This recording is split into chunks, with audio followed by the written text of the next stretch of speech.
Welcome to the DMF. I am your host, Justin Yance, and today my guest is Evan Crooke. This is part one of my interview with him.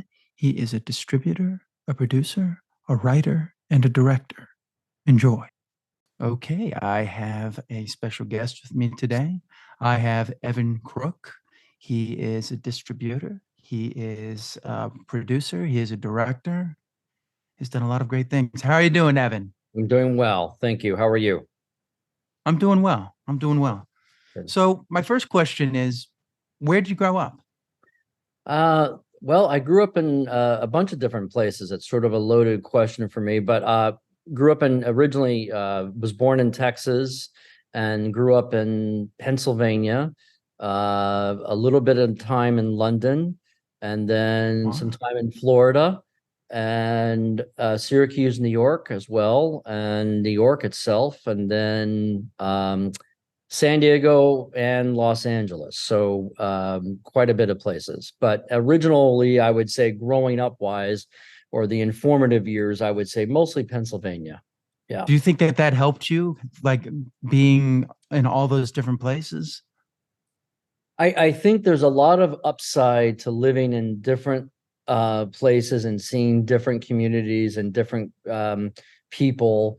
There's a lot of pluses to that. There's some downside to that, which you may not connect to one area too long, and there's some downside in that. But overall, I think it's a healthy thing for people to live in different places. Yes, and recently I just lived in South Carolina, as you know, that I moved to during COVID, and I think the one reason it's a very healthy thing is that you really get to see how people basically want the same things, but the way we go about things, we have a different style in one place versus another, and we have a different attitude in one place versus another. But in the end, we're all human beings, and we all seek our own self-interest, and we all go about things just in a different way. That's all.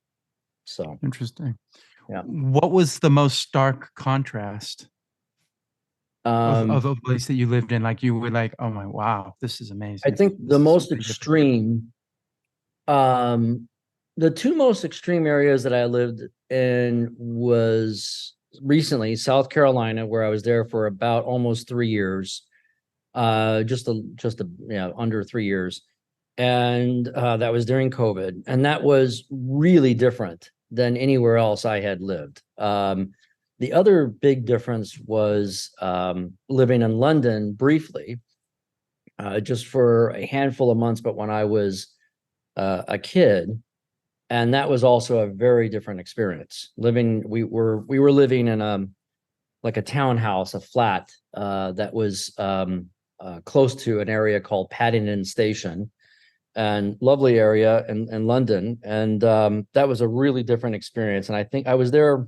around 13 and a half years old, and Mm. and so those two experiences were very extreme. South Carolina, going from California and moving into the deep South, it's like going to a different country. So it's a very different Really? experience. Yeah. No. But it was a good experience, and the idea that we went there and then we actually came back. We moved across the country twice in such a short period of time, really kept perspective very well, because there wasn't a long time, and I was able to see a lot of the things of Mm. California, and things that were working and things that weren't working probably better than I could have if I hadn't moved. And I got to see many things in the South that were very good and positive and that were working, and then a lot of things that are not positive and definitely could use some improvement, I think. So, So positives and negatives on both yes, sides. correct. Correct. Cool. Yeah. Did you grow up in a family that supported the arts? Well, I had a small family. Was the only child. My dad and mom wanted more kids, but my mom was not able to have more kids. and my mom was in the arts. So in many sense, yes, I had a mom and a dad that supported, encouraged, being creative and finding my own path as to what made me happy. There is the idea of parenting where I think parents live through their children and want their children to go off and be doctors and lawyers or accountants and so on. And that comes from a genuine good place overall. Most of the time, it's because they want them to have a career, meaning money, to support themselves. It doesn't mean that's what they want to do. And so my dad was in science and my mom was in the arts. She designed album covers in the 80s, 70s and 80s. And so she worked for a lot of big record labels and she got to know a lot of famous musicians. And so I grew up with people like Cat Stevens and Richie Havens, Carly Simon, Joni Mitchell, Mick Jagger. They came to the house and she worked on album covers with them and got to be very good friends with them. And so it was, on one end, I had that real creativity going on. And then on the other end, I had the scientific world, which is also a very creative process. If you have a hypothesis or an idea, essentially, for a drug, and you spend the next 10 to 20 years developing that drug, not knowing its outcome, it's actually even more of a creative process than most people realize. And it's more creative than making a film.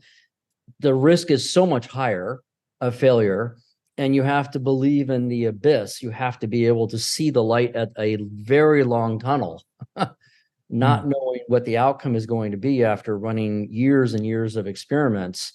So it's a very creative process. It's just a different way of creativity. And so the two things were very, I think influential, very, in many ways. Yeah. Yeah. So the testing, you compared that to film, which is because with testing, it's years and years and years, It is. and they could be positive, positive, positive, positive, and then up negative, and Correct. then Yeah. it's over. Yeah. Yeah. Making a drug that changes one's chemistry without being toxic, without affecting different things in your body, such as your organs and so on, and that actually takes care of a problem or reverses a problem is amazing. I mean, it's incredible, and that is magic, no different than making a movie that makes you feel great. I mean, they're very different things, but they are both very creative processes, and they're both actually very important. The arts and entertainment, and seeing the world and a mirror and a reflection of who we are as humanity, is not something that is just purely just mindless stuff. It actually has real purpose.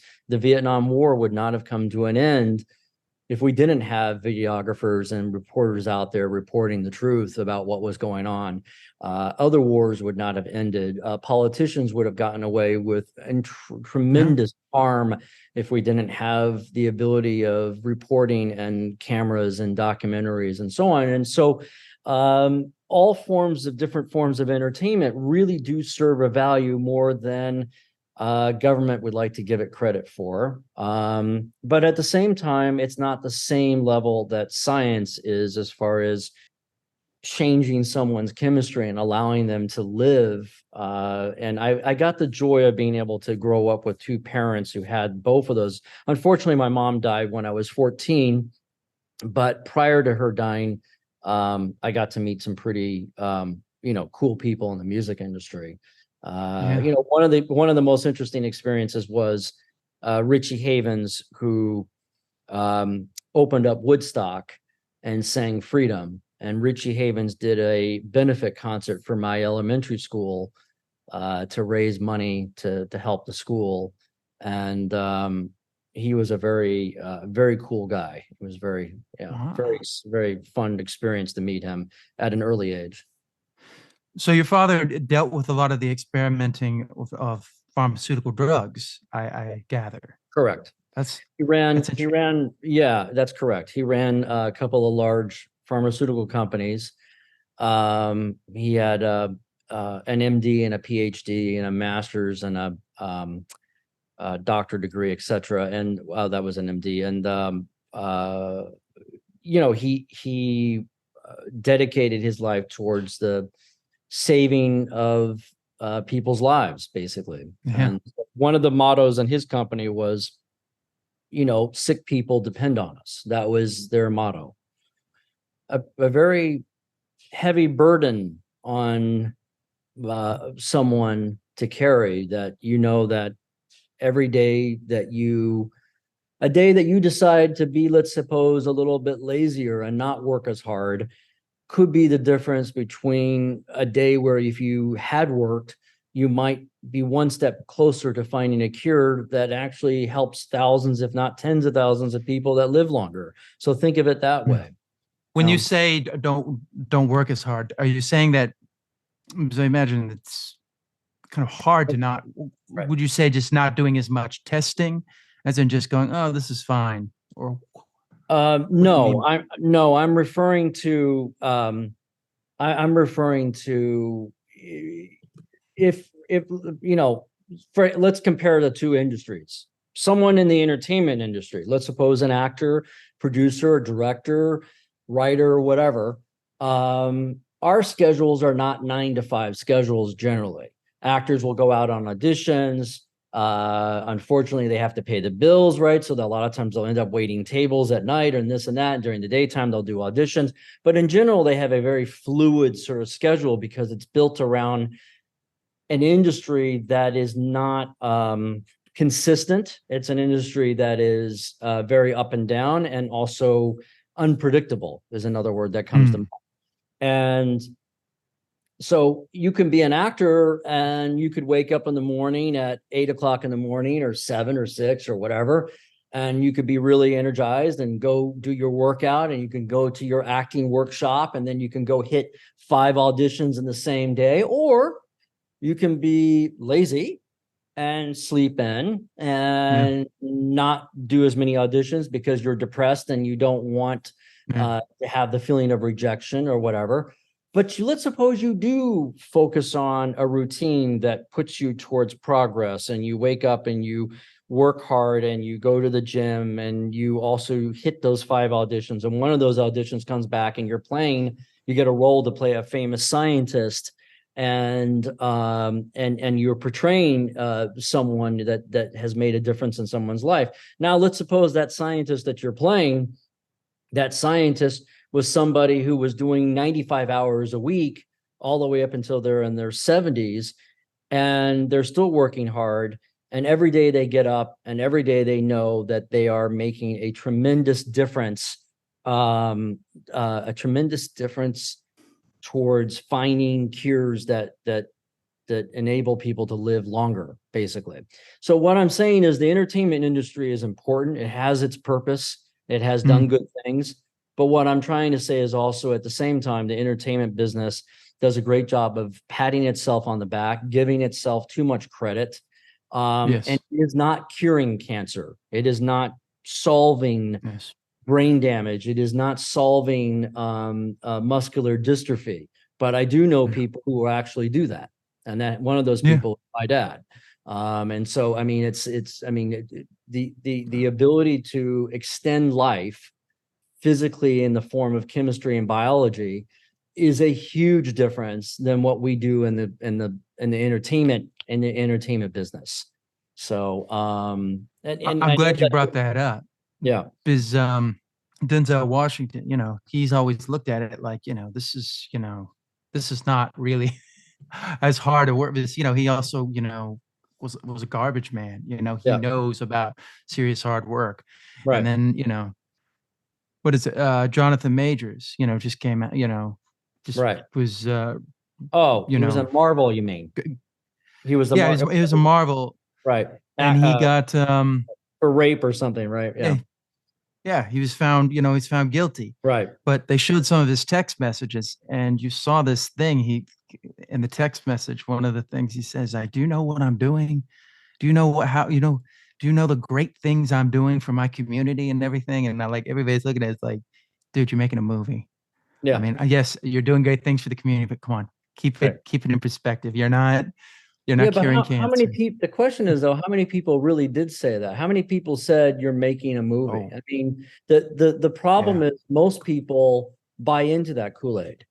The most yeah, powerful weapon ever created, in my opinion, still to this day, is the camera. And that camera has morphed into social media and everything else. And the power of being a celebrity is more powerful today than it's ever been. And that's the yeah, problem. The majority of people are getting we live in a world that's about likability, not about substance. And yeah, that hinges on what we're talking about. That's the key difference between the scientific world is about substance, and the entertainment business is built around likability more so today than it's yeah, ever been.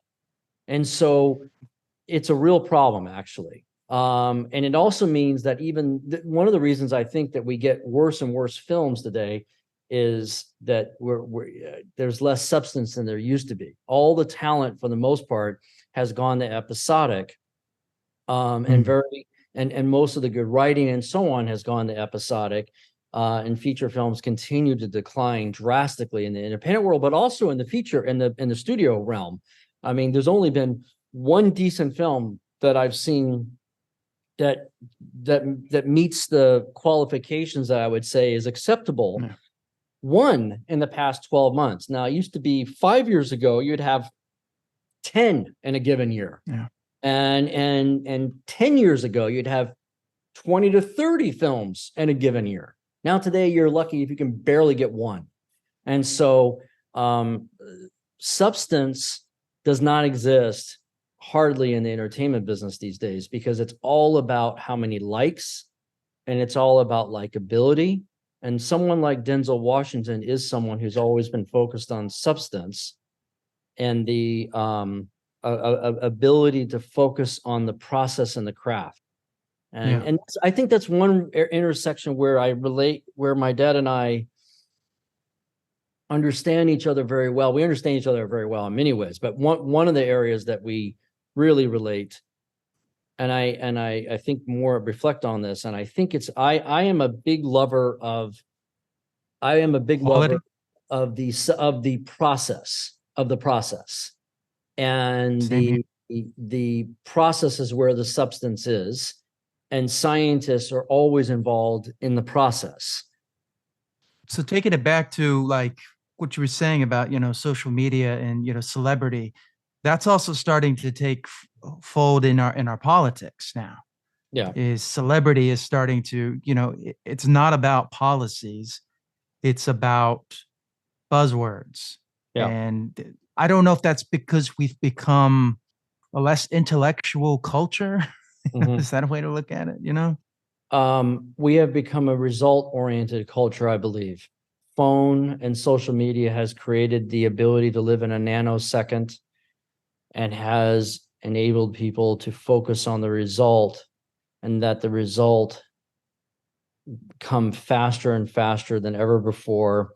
And there is no appreciation. There's not even a recognition of of the joys of being in the process. Yeah. Uh, Everything's instant right. gratification. I've been working on for 5 months outline on our next thriller with my writer, and just 5 months on the outline alone before we've even started writing the script. And the Yeah. outline is so big that it covers the entire floor in my dining room. And so I had to print it out and tape it together so I could see it. I really enjoy the process, as agonizing as the process is. It's really where I've learned that I learn the most, and learn the most about myself and what I'm doing. And I always find something new if I really apply myself to the process. Every time that I focus on the result or worry about the result or worry about controlling the result, I generally don't grow and I generally don't prosper as well. And Yeah.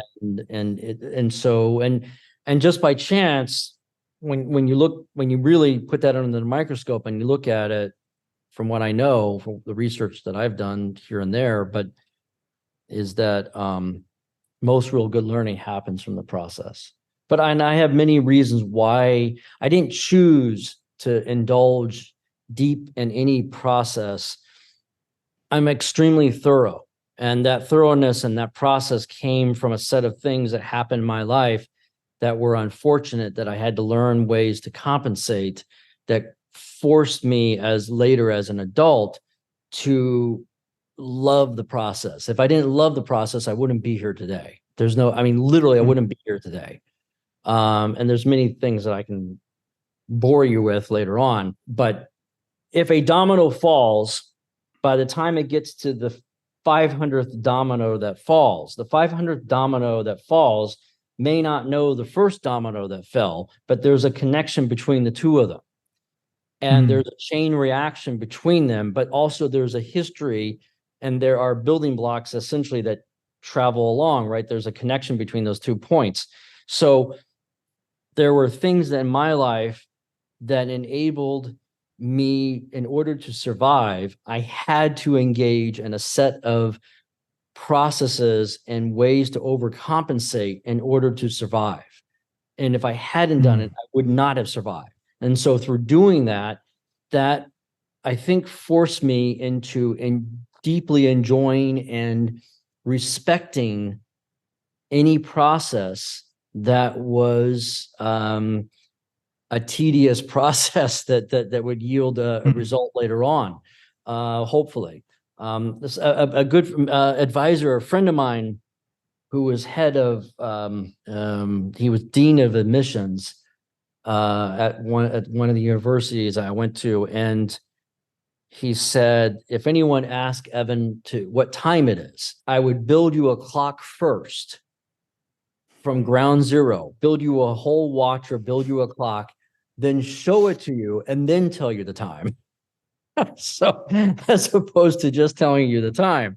So you're all about building systems, is what I gather. I'm not about building systems. I'm about really thoroughly understanding all the options and components. I don't like rules. I don't like rituals necessarily. I don't believe in religion. I don't believe in politics.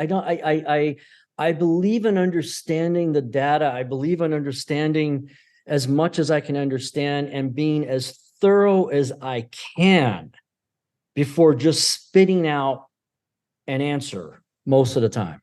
And so that's what it gets down to. I believe in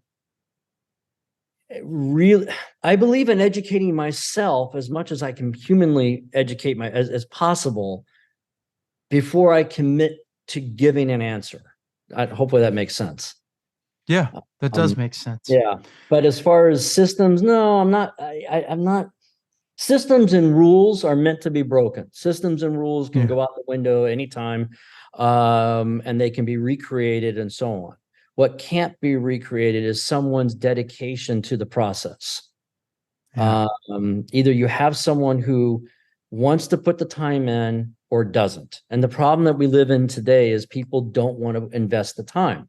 They don't want to invest the energy, and they don't want to commit to the process. Yeah. And so as a result, we live in only thinking about results. That's all that matters. Yeah. And I had a friend who was doing, we were doing another podcast. Yeah. And he wasn't happy because we weren't like having tons of followers. And I was like, you don't realize that this is going to take time. It's going to take time. You can't just expect us to just jump at it and we'll have the correct. And we'll have the result. But I like what you said. It's all result oriented.